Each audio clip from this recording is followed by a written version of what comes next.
Hi అండి, welcome back to my channel. ఈరోజు video వచ్చేసి బ్లౌజ్ ఫ్రంట్ పార్ట్ కటింగ్ అండి. ఇది ఈజీగా ఎలా కట్ చేయాలి అనేది చూపిస్తాను. వీడియో చివరి వరకు అయితే స్కిప్ చేయకుండా చూడండి. వీడియో నచ్చినట్లయితే లైక్ చేయండి. ఇప్పుడు నేను బ్యాక్ పార్ట్ అయితే ముందే కట్ చేసి పెట్టుకున్నాను. ఫ్రంట్ పార్ట్ ఇలా క్రాస్గా, బ్యాక్ పార్ట్ని ఇలా క్రాస్గా వేసుకొని ఇటు సైడ్ అయినా వేసుకోవచ్చు, ఇటు సైడ్ అయినా వేసుకోవచ్చు. రెండు సైడ్లు వేసుకోవచ్చండి ఈ మెథడ్లో కట్ చేసామంటే. ఇప్పుడు నేను ఈ వైపు వేస్తున్నాను. ఇటు సైడ్ వేసినా అటు సైడ్ వేసి కట్ చేసినా రెండు సేమ్గానే వస్తాయండి. ఇలా క్రాస్గా వేసుకొని కట్ చేసుకోవాలి. ఈ మెథడ్లో కట్ చేశారంటే బ్లౌజ్ కటింగ్ రాని వారు కూడా ఈజీగా కట్ చేస్తారు. ఒకే సైడ్లో రెండు పార్ట్లు అంటే బ్యాక్ పార్ట్ ఫ్రంట్ పార్ట్లు ఒకే సైడ్లో కట్ చేసుకోవచ్చు. క్లాత్ తక్కువగా ఉన్నా సరిపోతుందండి ఇలా కట్ చేసామంటే ఈ మెథడ్లో. ఇప్పుడు నేను బ్యాక్ పార్ట్ ఎలా ఉందో అలా మార్క్ చేసుకున్నాను. బ్యాక్ పార్ట్కి నెక్ షోల్డరు ఆర్మ్ హోల్ ఎంత ఉందో అంత మార్క్ చేశాను. ఇప్పుడు ఈ కింది వైపు 2 ఇంచుల వరకు తగ్గించి తీసుకోవాలి. ఇదైతే 2 ఇంచులు ఉంటుందండి. మీకు టేప్ అవసరం లేకుండా నేను చెప్తున్నాను. టేప్తో కూడా చూపిస్తాను. 2 ఇంచుల వరకు అయితే ఉంటుందండి ఈ కొలత. నేను చూపించేది వేలి కొలత. మీ దగ్గర టేప్ లేకపోయినా కానీ ఈ కొలతతో తీసుకోవచ్చు. ఇలా మార్క్ చేసుకొని కింది వైపు 2 ఇంచులు తగ్గించి తీసుకోవాలి. ఎందుకంటే మనం షేబెల్ స్టిచ్ చేస్తాం కాబట్టి ఫ్రంట్ పార్ట్కి 2 ఇంచులు బ్యాక్ పార్ట్ కంటే తక్కువ తీసుకోవాలి. చూడండి, టేప్తో చూపిస్తున్నాను. 2 ఇంచుల వరకు అయితే ఉంటుందండి. చూడండి, ఇంతే. మన వేలితో కూడా కొలత అనేది తీసుకోవచ్చు. ఇలా మార్క్ చేసుకొని ఇప్పుడు బ్యాక్ పార్ట్ని ఈ 2 ఇంచుల వరకు ఇలా ఫోల్డ్ చేసుకోవాలి.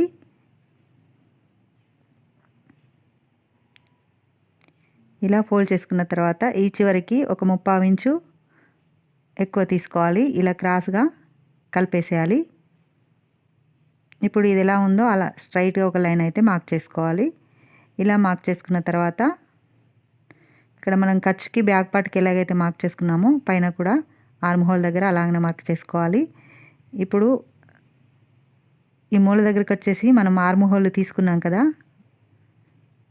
ఇప్పుడు నేను చూపించిన విధంగా ఎక్కడికైతే వస్తుందో అక్కడికి ఒక మార్క్ చేసుకొని బ్యాక్ పార్ట్కి ఎంతైతే ఉందో అంత మార్క్ చేసుకున్నాం కదా, ఫ్రంట్ కూడా అంతే అండి. ఇక్కడ గుర్తుండడం కోసం అంటే కిందికి మనకి మార్కింగ్ పడిపోవడానికి నేను ఈ మార్కర్ వీల్తో మార్క్ చేస్తున్నాను. ఇలా మార్క్ చేసుకున్న తర్వాత కింది వైపు మనకు కనిపిస్తుంది. దానిపై నుండి స్కేల్తో ఇలా కలిపేసేయాలి. ఇలా రెండింటిని కలిపి మార్క్ చేసుకోవాలి. ఇలా మార్క్ చేసుకొని ఈ మూల దగ్గరికి వచ్చేసరికి 1.5 ఇంచు తీసుకున్నాం మనం బ్యాక్ పార్ట్కి. ఇప్పుడు ఈ ఫ్రంట్ పార్ట్కి 1/2 ఇంచు తగ్గించి తీసుకోవాలి. ఈ లోత్ అనేది ఫ్రంట్ పార్ట్కి తీసుకుంటే మనకి ముడతలు రాకుండా ఉంటుంది. ఖచ్చితంగా ఇక్కడ లోత్ అయితే తీసుకోవాలండి, లేదంటే ముడతలు వచ్చేస్తాయి.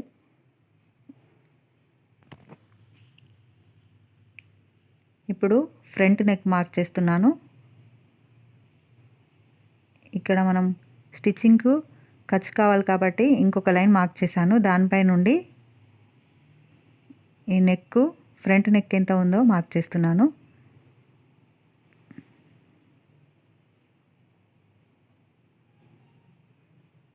ఇలా మార్క్ చేసుకోవాలి. ఆది బ్లౌజ్కి ఎంత ఉందో అంత మార్క్ చేస్తున్నాను.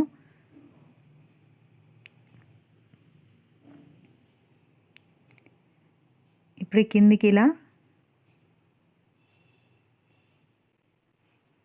నెక్ రౌండ్ చేసుకున్న తర్వాత కిందికి లైన్ మార్క్ చేసుకోవాలి.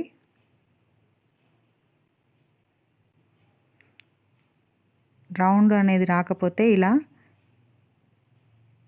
స్క్వేర్ టైప్లో మనం ఇలా మార్క్ చేసుకొని దీన్ని కలిపేసేయాలి ఇలాగా.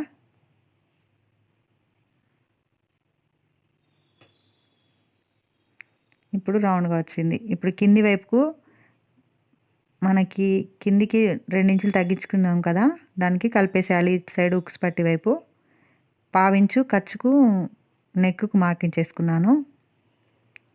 ఖర్చు కావాలి కాబట్టి పైకి రౌండ్ నెక్ దగ్గర ఒక 1/2 ఇంచు పైకి మార్క్ చేసుకొని ఈ ఉక్స్ పట్టి దగ్గర కూడా 1/2 ఇంచు ఎక్కువ తీసుకోవాలి. ఈ 1/2 ఇంచు ఎక్కువ ఎందుకంటే మనకు ఉక్స్ పట్టి కాజా పట్టి రెండింటి మధ్య గ్యాప్ రాకుండా ఉండడం కోసం ఈ కింది వైపు 1/2 ఇంచు ఎక్కువ తీసుకున్నాను. ఇప్పుడు షోల్డర్ నుంచి కిందికి మన మెయిన్ డాట్ ఉంటుంది కదా, ఆ మెయిన్ డాట్ వరకు ఇలా ఎగ్జాక్ట్ మార్కింగ్ చేసుకొని ఖర్చు కోసం 1/2 ఇంచు ఎక్కువ మార్క్ చేసుకోవాలి. ఇలా మార్క్ చేసుకున్న దాన్ని క్రాస్గా కలిపేసేయాలి. ఇక్కడ ఉక్స్ పట్టి వైపు 1/2 ఇంచు ఎక్కువ తీసుకున్నాను. ఈ చివరికి 3/4 ఇంచు ఎక్కువ తీసుకున్నాను. ఈ డాట్ వేసిన తర్వాత బ్యాక్ పార్ట్కి రెండు సమానంగా ఉండడం కోసం ఇలా నేను మార్క్ చేసుకున్నాను ఎక్కువ. ఇలా మార్క్ చేసుకున్న తర్వాత ఉక్స్ పట్టి ఎంతైతే ఉందో అంత మార్క్ చేసుకోండి ఆది బ్లౌజ్కి. ఇప్పుడు 1 ఇంచు మిడిల్ డాట్ కోసం షేప్ బెల్ట్ ఖర్చు కోసం ఎక్కువ తీసుకోవాలి. ఈ చివర్లో 1/2 ఇంచు ఎక్కువ, ఎందుకంటే ఈ మిడిల్ డాట్ స్టిచ్ చేసినప్పుడు ఫ్రంట్ పార్ట్ క్లాత్ తగ్గుతుంది, అందుకనే ఎక్కువ తీసుకోవాలి. ఇప్పుడు ఈ చంక రౌండ్ని ఇలా కలిపేశాను.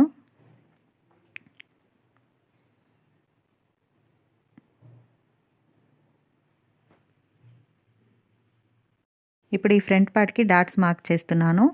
ఆది బ్లౌజ్కి ఇక్కడ ఉక్స్ పట్టి నుంచి మన డాట్ ఎంతవరకు అయితే ఉంటుందో అక్కడికి ఒక మార్క్ చేసుకొని, ఇప్పుడు ఈ 1 ఇంచుకి ఒక మార్క్ చేసుకోవాలి. దాని తర్వాత ఇంకొక 1 ఇంచుకి మార్క్ చేసుకుని ఇలా పైకి ఆది బ్లౌజ్కి డాట్ ఎంత పొడవు ఉందో అంత మార్క్ చేసుకుంటే కరెక్ట్గా వస్తుందండి. ఆది బ్లౌజ్కి ఎంత ఉంటే అంత మార్క్ చేసుకుంటే ఆది బ్లౌజ్ అంతే వస్తుంది. ఇలా మార్క్ చేశాను, కలిపేశాను ఇలాగా.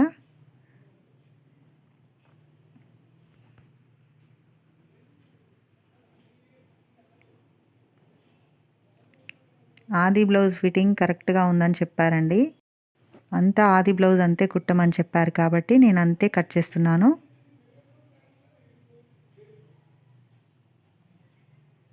ఇప్పుడు మార్క్ చేసుకున్నాం కదా, ఎలాగైతే మార్క్ చేసుకున్నామో అలా కట్ చేస్తున్నాను.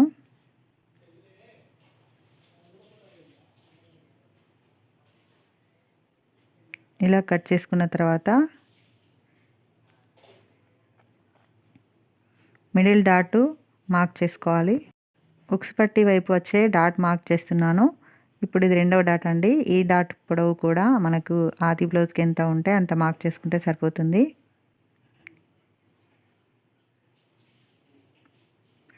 ఇలా రఫ్ చేసామంటే మనకి కింది వైపు లైన్ అనేది మార్కింగ్ పడిపోతుంది. దానిపై నుండి ఇలా స్కేల్తో ఇలా మార్క్ చేసుకుంటే సరిపోతుంది. ఇప్పుడు మూడో డాట్ వచ్చేసి ఇలా మెయిన్ డాట్కి సూటిగా ఇలా గోరుతో రఫ్ చేసామంటే కింది వైపు మార్కింగ్ పడిపోతుంది. స్కేల్తో ఇలా మార్క్ చేసుకుంటే సరిపోతుంది. ఇప్పుడు నేను ఆది బ్లౌజ్ నుంచే కొలుస్తానండి. అది కూడా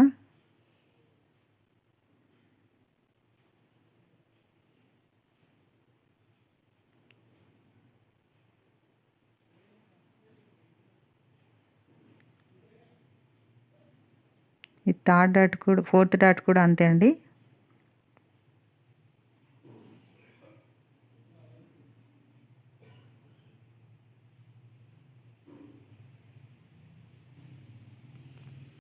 డాట్స్ మార్కింగ్ చేసుకున్న తర్వాత కింది వైపు ఇలా టక్స్ పెట్టుకుంటే మనకి రెండో పార్ట్ కూడా సేమ్ వస్తుందండి. ఈ విధంగా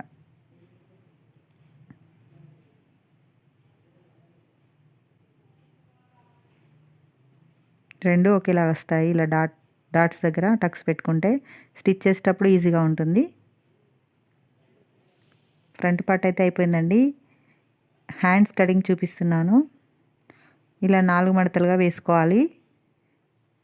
నేను చూపించిన విధంగా ఇలా 2 మడతలు వేసుకున్న తర్వాత ఇంకొక మడత వేసుకుంటే 4 మడతలుగా వస్తుందండి.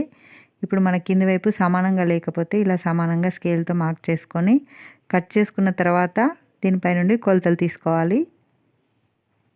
మడత మన వైపు ఉండాలి, ఓపెన్స్ ఆపోజిట్ వైపు ఉండాలి. ఇలా మార్క్ చేసుకోవాలి. కింది వైపు 1/2 ఇంచుకి ఒక లైన్ మార్క్ చేసుకొని 1 ఇంచ్కి హెమ్మింగ్ చేస్తాం కాబట్టి 1.5 ఇంచ్ నేను మార్క్ చేసుకున్నాను. కింది వైపు హెమ్మింగ్ లేకపోతే 1/2 ఇంచ్ కింది వైపు మార్క్ చేసుకుంటే సరిపోతుంది. ఇప్పుడు హ్యాండ్ పొడవు మార్క్ చేస్తున్నాను. ఆది బ్లౌజ్కి హ్యాండ్ పొడవు ఎంత ఉందో అంత మార్క్ చేసుకొని 1/2 ఇంచ్ ఖర్చుకి ఎక్కువ మార్క్ చేసుకున్నాను. ఇప్పుడు హ్యాండ్ డౌన్ కూడా ఆది బ్లౌజ్ హ్యాండ్ అంతే కట్ చేస్తున్నాను. డౌను ఈ కింది వైపు కూడా లూజ్ ఎంత ఉందో అంత మార్క్ చేసుకొని ఖర్చు కోసం 1.5 ఇంచు సైడ్ ఖర్చులకి మార్క్ చేసుకున్నాను. ఇప్పుడు పైన 2 ఇంచులకు మార్క్ చేసుకొని ఈ కరువు స్కేల్తో ఇలా కలిపేశాను.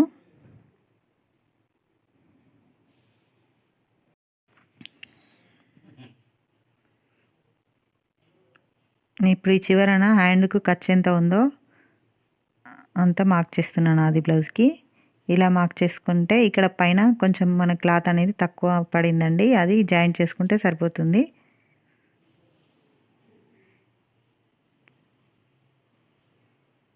ఇక్కడ మనకి ఎక్కడికైతే ఖర్చుకు మార్క్ చేసుకున్నామో అక్కడికి ఒక టక్స్ పెట్టుకొని ఈ మిడిల్ టక్స్ దగ్గర నుండి మిడిల్లో టక్స్ పెట్టుకుంటాం కదా, ఇలా ఈ టక్స్ దగ్గర నుండి 1 ఇంచ్ వరకు మార్క్ చేసుకొని ఈ చివరి ఖర్చు దగ్గర నుండి 1 ఇంచ్ దగ్గర మార్క్ చేసుకున్నాం కదా, అక్కడికి ఇలా ఫోల్డ్ చేసి రఫ్ చేసామంటే కింది వైపు మార్కింగ్ పడిపోతుంది. ఈ మిడిల్లో 3/4 ఇంచ్ లోతు తీసుకుంటే మనకి ఫ్రంట్ పార్ట్లో ఎలాగైతే లోతు తీసుకున్నామో అలాగే ఈ హ్యాండ్ కూడా లోతు తీసుకుంటే ముడతలు అనేవి రాకుండా ఉంటాయి. ఈ లోతు అనేది ఫ్రంట్ పార్ట్లో తీసుకోవాలి, హ్యాండ్ కూడా తీసుకోవాలండి, ఖచ్చితంగా తీసుకోవాలి, లేదంటే ముడతలు వచ్చేస్తాయి. ఇప్పుడు నేను షే బెల్ట్ కట్ చేస్తున్నాను. ఇది కూడా మనకి ఆది బ్లౌజ్ ఎంత ఉందో అంతే మార్క్ చేస్తున్నాను.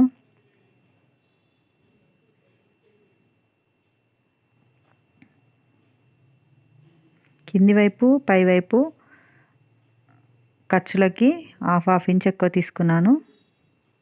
కింది వైపు 1/2 ఇంచు, పై వైపు 1/2 ఇంచు ఇలా ఎక్కువ తీసుకున్నాను. ఇలా మార్క్ చేసుకొని 2 పీసులు కట్ చేస్తున్నాను. ఇంకా 2 పీసులు మిగిలిన క్లాత్లో కట్ చేసుకోవాలి.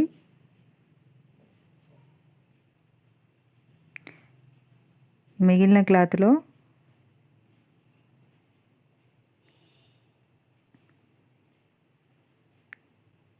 ఈ పీసు మనకి సరిపోతుందండి. ఇలా పెట్టేసి కట్ చేసుకోవాలి.